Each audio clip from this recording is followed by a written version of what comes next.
Hey, Alex, how you doing, man? Hey, buddy, what's going on, Kelly? You know, I'm happy to be here. I was just gonna crack an ice cold liquid death and Oh, enjoy here we go. some water refreshment with you. Tell you what, that's good stuff. I'm drinking hint water. Which I threatened. I remember I did kind of go off You on did. Liquid Death because they haven't sponsored us yet. Come on, Liquid Death. If you are watching or listening to this right now, you got to know that Dirt Nap City, which by the way, we are going to have a city named after us soon. We're working on that project right now. Liquid Death could be the official refreshment of that city. And we still have 10 Cadillacs that we bought that we're willing to give away. I know they're taking up a lot of space in Alex's driveway. So he's like having to park down the street. And I think the neighbors are complaining at this point, right? I mean, I don't think there's an ordinance about 10 Cadillacs in your driveway and outside of your house, but probably frowned upon. We'd come up with our number faster, our Patreon goal. Yeah. Let's try to get there, folks. Our sales team overpromised on that. I'll tell you what, folks, just start with $10. $10 would be a great start. And shout out to our current Patreons. I think we've got Scott. I think we've got Maxine. I think we've got Julie. I think we've got Christy. Al from Austin, he's not a Patreon supporter yet. Kind of surprising, huh? 3-time guest and character arc. Yeah, I think maybe we hold that constant until we get some money from him. Well, I want to talk to you today about something that used to happen but doesn't happen anymore. It's called a dead end. Have you heard of that one? I love those. Yeah. Well, this one actually kind of falls in line with something we were talking about on a previous recording. It sort of has to do with television in the 20th century. Now, there's a lot of things that evolved. Obviously, television started in the 20th century and then kind of evolved from there. But one thing that kind of happened for a while and then disappeared was advertising for cigarettes. Yeah. You can't do that anymore, right? You can't. And I want to talk about kind of what that was all about and why they stopped doing it. Now, I mean, why they stopped doing it might sound pretty obvious, but nobody from our generation, I don't think, we might have seen a couple of these, but it's not something that's everyday to us. Like we could probably name all kinds of ads that we see all the time and remember the taglines and stuff like that. But back in kind of the early 20th century, a lot of tobacco companies started selling brand names. So this was a big shift. Tobacco had at one point just been sort of a commodity. It was kind of like grapes or, corn on the cob or something like that. It was just a plant that was grown and people would buy tobacco and they would smoke it and they would chew it. But then these big tobacco companies started coming up with brands. Wait, so you would buy like produce? You would buy tobacco like produce. You would it wasn't necessarily in the produce section, but you would just buy a bag of tobacco, right? Or a little can of tobacco. It wasn't and you rolled your own cigarettes or you made your own way of getting the buzz or getting the whatever you get from tobacco, either through smoking it or through dipping it or chewing it or whatever. Tobacco was a commodity, is what I'm saying. Sure. So these companies, they started coming up with different ways to market their brands as the brands became more and more prevalent. 1929, they actually came up with a campaign called Torches of Freedom. Have you heard of that? Who's they? This might have been Philip Morris. Okay. And they were talking about, it was a guy named Edward Bernays. He actually had women smoking in the New York City Easter Parade in 1929. And he wanted to show that women could smoke too. They were famously targeting women in the 1920s because of the flapper movement, because of obviously the suffrage movement. Women were becoming more and more equal citizens at that point, and smoking was considered taboo for women back then. And then they wanted to say that women who were smoking were holding torches of freedom. And back then, didn't people like like classy people didn't actually hold the cigarette. Then they have like cigarette holders. They had little cigarette holders. They had it out here. And you Then think of roach the clips, classic. right? Roach You, clips sound a lot more less classy than cigarette holders. I don't think it was a roach clip though. I think it was a probably Right. made of some kind of bone. They were usually like ivory or Yeah. china or some sort of porcelain. And Like FDR, right? Would always have one yeah, of those, right? yeah, They yeah. they go well. They pair well with a monocle, I think, and a top hat. Yes. Or a boa and feathers for a woman, right? The Yeah, the flapper look. sure. Well, they also, a lot of companies sort of, maybe it was the association of tobacco growers and cigarette sellers. They also tried to actually promote cigarettes as not necessarily healthy, but some people even did say they were healthy or they were more healthy than some alternatives. They would say that doctors, certain brands of cigarettes, the most doctors smoke this brand of cigarettes, Yeah. or this cigarette is supposed to be low tar, so it's not quite as bad for you, or it helps you maintain your weight, which actually I think is true because it is a stimulant. Mm-hmm. Well, this was all happening before uh, TV, really. These were done on radio, much like we were talking about before with Candid Camera. These were early radio things that were going on, or live events, or precursors to, you'd go to the movie theater and they'd have one of these commercials that would play in the movie theater. Now, one of the most famous was from Philip Morris, and it was a advertisement featuring a bellboy character named Johnny Roventini. And he would shout out to the audience, "Call for Philip Morris." Have you heard of this? No. Well, let me play you the clip. And by the way, this kid in this clip, this is actually from one that they played in movie theaters, so it is a video. He looked like he's about 12. Only the beginning, folks. Wait to see what's coming up next. And just a reminder, for a good time, anytime, light up a Philip Morris. And remember this, the Philip Morris smoker really gets what other smokers only hope to get. Better taste, finer flavor, perfect smoking pleasure. So for perfect smoking pleasure, call for Philip Morris! And for perfect entertainment, well, just look what's coming. So I think that was what they would play before a movie in a theater. That was one of the ads that would play in the movie That's theater. kind of their Ricola, their audio logo, right? Yeah. It's something that, well, no, it was a video. It's a kid in a bellboy outfit.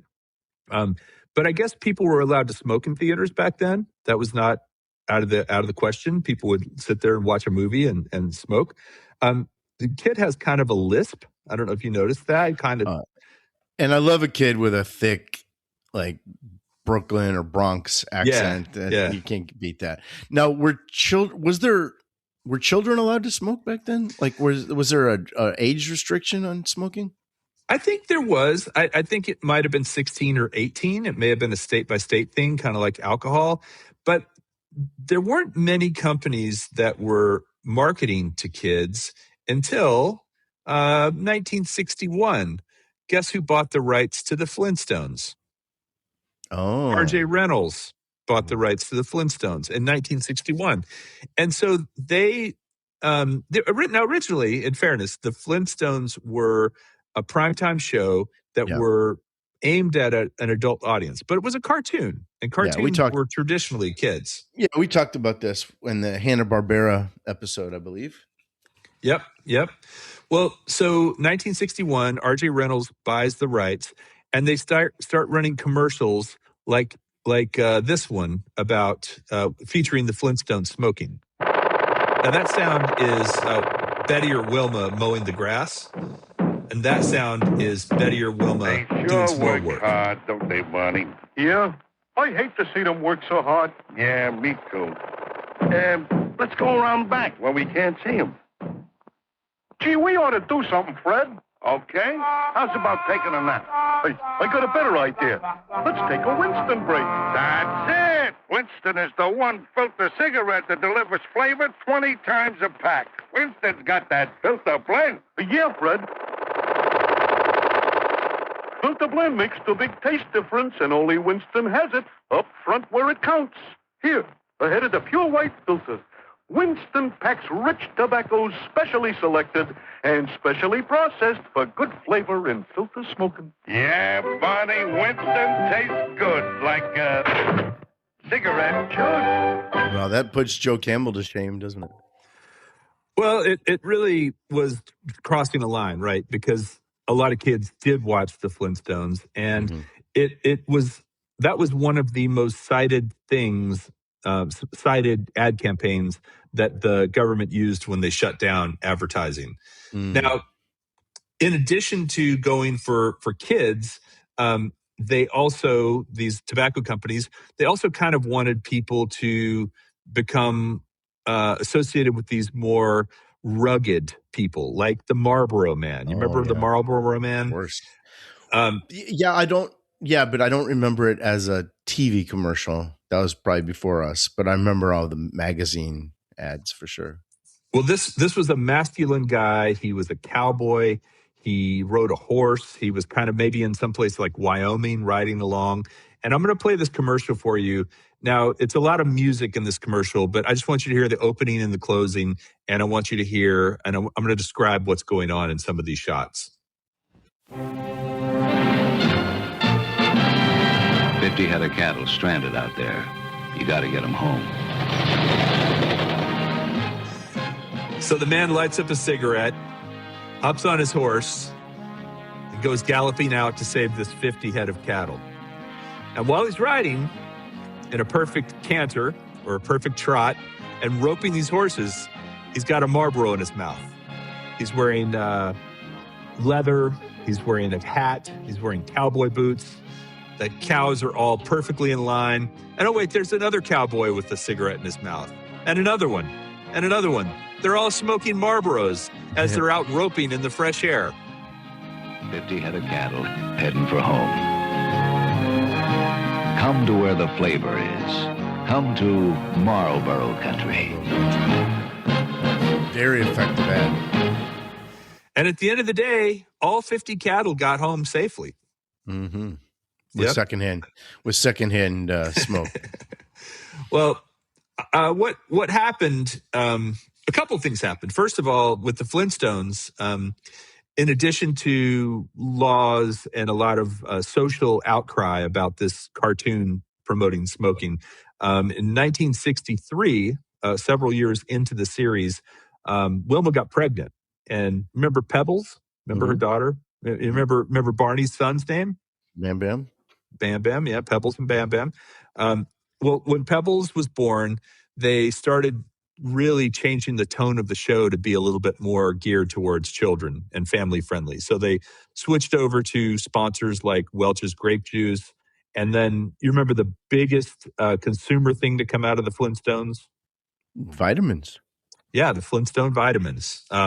So this was a little bit of a transition starting to happen in the 1960s.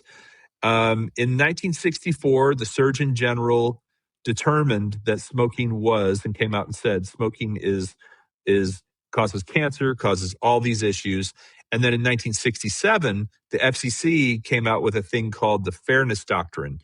And the Fairness Doctrine was something that said for every commercial a network runs about smoking or about something like that, they had to run a public service announcement or a PSA that talked about how dangerous it could be. So that's when those PSAs started. You remember any non-smoking PSAs? Wait, who was running those? So the FCC would review these, but the network, they would review this content, this counterpoint to the smoking cigarettes, that smoking advertisements.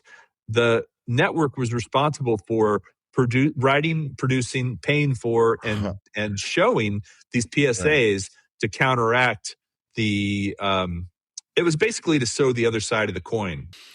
Yeah, isn't that the same thing that requires equal time for politicians as well? Well, it was abolished in 87, but at the time, it was supposed to be, I don't know if it applies to politicians, although it might. If you're doing one party, you have to do the other. This said that any controversial issue of public importance had to present contrasting points of view in a balanced and equitable manner. So in 1967, it was determined that the cigarette commercials were a controversial issue and that they had to run, the networks would have to run at their own cost, public service announcements that were anti-smoking. And so this actually was pretty effective in dropping the amount of cigarette sales. And the tobacco industry felt like, this isn't going to be great for us, because even though we're running these commercials of Marlboro Men and, flapper smoking and whatever else, when you start giving all these facts about cancer and about death and all the things that cigarettes can do to you, it's not good for us. So in 1971, when Richard Nixon signed the Public Health Cigarette Smoking Act of 1969, basically limiting or eliminating the ability to advertise on radio and television, the networks or the tobacco companies weren't that upset, because that also eliminated the need to make these PSAs. Got it. So the final cigarette commercial aired on American television in 1971, and then the advertising kind of shifted. So now, like today, what do you think of as one of the biggest cigarette advertising platforms? Oh, wow. Wow. That's a good question. Probably billboards. I was going to say billboards. But I don't even know if I can picture a cigarette billboard. Like, I just don't see advertising for cigarettes anymore. Well, for a long time you did after the ban, but also magazine ads. I mean, if you're looking in a magazine anymore. No, that's true. Also NASCAR. And but that stopped too. I mean, they used to have the Winston Cup, and they changed the name of that. Like, you don't see. Like, I think 20 years ago, you're right. There were magazines and billboards and NASCAR, but man, a lot of those have gone away. You just can't picture. Like, I don't think. Yeah, it's really funny, because I don't even know if I can picture brands of cigarettes anymore. Like, they're just like, if it's one of those, if you know kind of things. Yeah. I do think that especially with vaping and the things that have kind of evolved from traditional cigarettes, it's become less prevalent. But I can definitely imagine opening a magazine and seeing a rugged-looking man on a jet ski smoking a cigarette with a beautiful woman behind him. That's still, I think that still happens. But you're right, magazines aren't as prevalent, right? You only see them in doctors' offices. So, do you remember back when, like, in the 80s, the Marlboro points? Remember the whole thing where you could you smoked like enough. Loyalty. If you smoked enough, you acquire points, and you could buy stuff with the points. You could buy like everything from beach towels to like car radios. And remember? It was like cereal box tops, but for cigarettes. Yeah, the more you smoked, think about how messed up that is. Yeah. Well, now today, under FDA regulations, cigarette packs and advertisements have to display warnings. Now, you've seen, you can picture what these warnings look like, right? Yeah. There's like 4 different kinds. There's 11. 11. There's wow. 11 different warnings.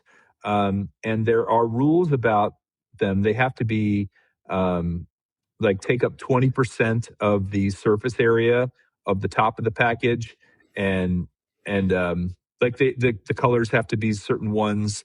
They basically make them so that they're pretty prevalent on them. But I'll just quickly go through the 11. Warning: tobacco smoke can harm your children. Warning: tobacco smoke causes fatal lung disease in non-smokers. Warning: smoking causes head and neck cancer. Warning: smoking causes bladder cancer, which can lead to bloody urine. Warning: smoking during pregnancy stunts fetal growth. Warning: smoking can cause heart disease and strokes by clogging arteries. Warning: smoking causes COPD, a lung disease that can be fatal. Warning, smoking reduces blood flow to the limbs, which can require amputation. Warning, smoking causes type 2 diabetes, which raises blood sugar. Warning, smoking causes cataracts, which can lead to blindness.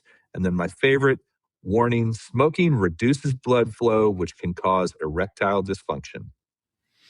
Are those just randomly inserted into the packs, or is there a strategy about that? I don't know what the regulations are about that. Maybe it has to do with where they're advertising it, or where the packs are being sold. I don't know, but yeah, I mean, I guess you could just always go with the ED one and just target women, right? They don't care. So, it's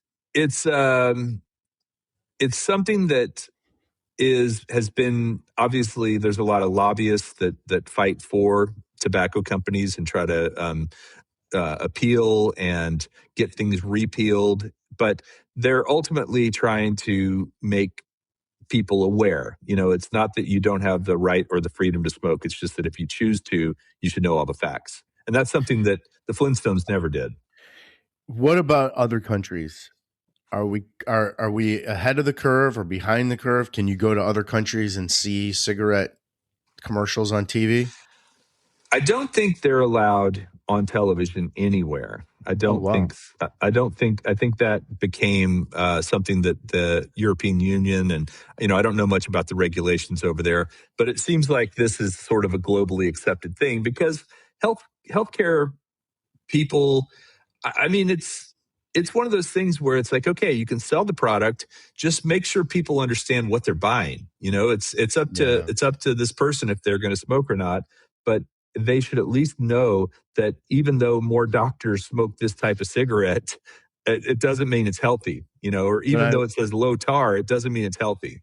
But I'm also guessing, these companies are, have billions of dollars in revenue. I'm guessing they still have marketing dollars, and they probably got shifted to developing countries in Asia and Latin America rather than just, I'm sure whatever can be done, they're doing it. Whatever they're allowed to do, they're doing it. Yeah. And then pushing the envelope a little more. And ultimately too, vaping, right? I mean, I don't think many young people are taking up smoking these days. I think if they're taking up something, they're taking up vaping. I don't know anything about vaping. Do they have brands as well? They're popular? Yeah. But they're all owned by tobacco companies. So I think Juul, Jule, is a big one. You've probably heard of that. Yeah. Yeah, and they're targeting very young kids, and they're also targeting it as less dangerous than smoking because fewer carcinogenics, less, but it's still very addictive and still very bad for you. But not secondhand. I don't know if secondhand vape has Isn't that the just problems. Water? Isn't it just water vapor? It could be. That's a good point. It's probably a step in the right direction from what smoking was, but ultimately, I guess, whether you decide to smoke or vape or whatever, that's not up to us. It's up to you. It's up to each person. Just teach people, educate people, and make sure people are informed. And don't advertise to kids. That would be my main takeaway from this. It is my wish that one of these days we can do a dead end on pharmaceutical commercials. That would be good. And then would we have to run all the disclaimers at the end of the dead end? May cause bloody stool, may cause... I think if it wasn't for those, though, you wouldn't have any commercials. I swear it's all... Maybe it's just old people shows that I watch, but man, is there a lot of them. Yeah, there are a lot of them. Well, that's advertising cigarettes on TV. If you enjoyed this and you're still not living in Dirt Nap City, but you are interested in Dirt Nap City, please consider subscribing, consider supporting us on Patreon, and we'll see you next time on Dirt Nap City, the podcast about interesting dead people.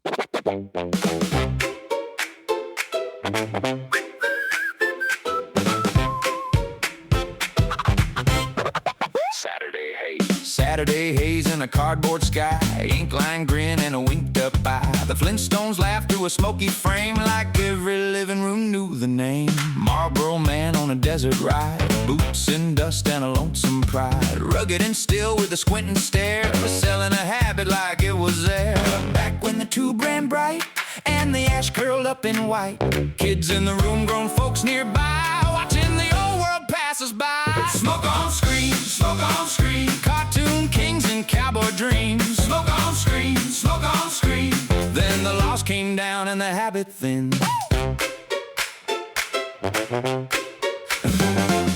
Fred and Barney with a paper flame, funny little gestures, same old game. A dinosaur grin and a stamped out joke while the whole damn country watched them smoke. Then the rules got sharp, the frames went clean, the pitch got buried, the message screamed. No more glam in a curling line, just an old bad promise left behind. The button got pressed too late for the lungs and the kids they shake. What looked so cool on a painted set faded out, but we remember it. Smoke on screen, smoke on screen, cartoon kings and cowboy dreams. Smoke on screen, smoke on screen. Then the laws came down and the habit thinned.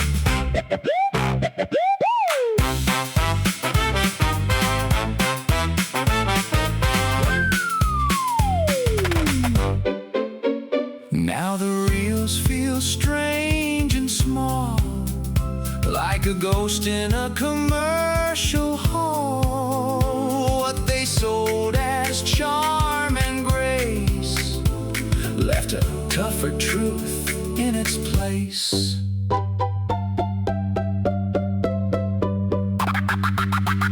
Smoke on screen, smoke on screen, Flintstones laughing through the beams. Smoke on screen, smoke on screen, Marlboro man rides off our TV dreams. Smoke on screen, smoke on screen, outlawed now like a bad old scheme.